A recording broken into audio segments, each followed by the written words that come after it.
Vous vous confiez à un ami Capricorne. Il répond juste « ça va ». Vous traversez une crise. Il vous donne une liste d'actions à faire.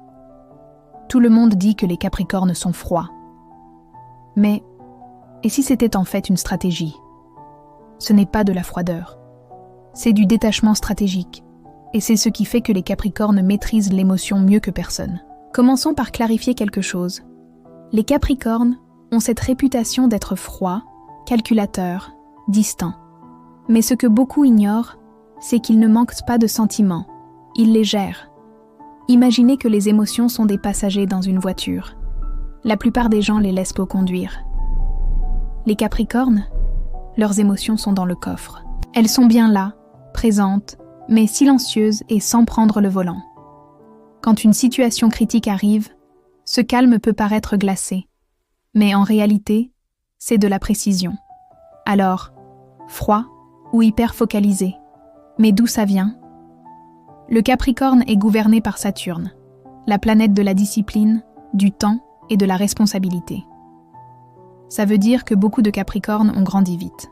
Ils ont dû gérer leurs frères et sœurs, l'argent de la famille ou porter les émotions des autres. Les psychologues appellent ça la compétence précoce, être un adulte avant l'heure. À l'âge adulte, leur système émotionnel fonctionne comme un programme. Problème, noter l'émotion, trouver la solution, agir et ressentir plus tard. Ils n'ont pas appris à ressentir moins, mais à fonctionner en priorité. Et c'est là que la magie et le danger commencent. C'est ce qu'on appelle le détachement stratégique, et c'est la clé de leur maîtrise émotionnelle. Attention, il faut différencier le détachement toxique, qui consiste à bloquer ses émotions pour toujours, du détachement stratégique. Ça, c'est mettre ses émotions en pause pour penser clairement, puis les ressentir plus tard, quand on est prêt. Dans les conflits, pendant que vous criez, ils observent. Ils gagnent non pas par manipulation, mais par clarté. Au travail, si on les critique, ils n'explosent pas. Ils analysent comment s'améliorer. En amour ou après une rupture, ils s'autorisent un week-end de tristesse, puis ils reprennent le contrôle et se recentrent sur leur vie. Leur douleur devient un projet à gérer. Alors, les Capricornes ne sont pas froids, ils sont composés.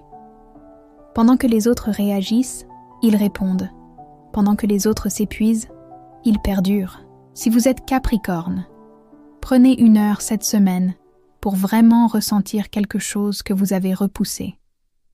Si vous aimez un Capricorne, au lieu de lui demander ce qu'il ressent, demandez-lui « Comment puis-je te soutenir quand tu es stressé ?» Et écoutez vraiment. Commentez « Capricorne stratégique » si vous vous reconnaissez ou si vous reconnaissez quelqu'un. Merci d'avoir regardé et à très bientôt.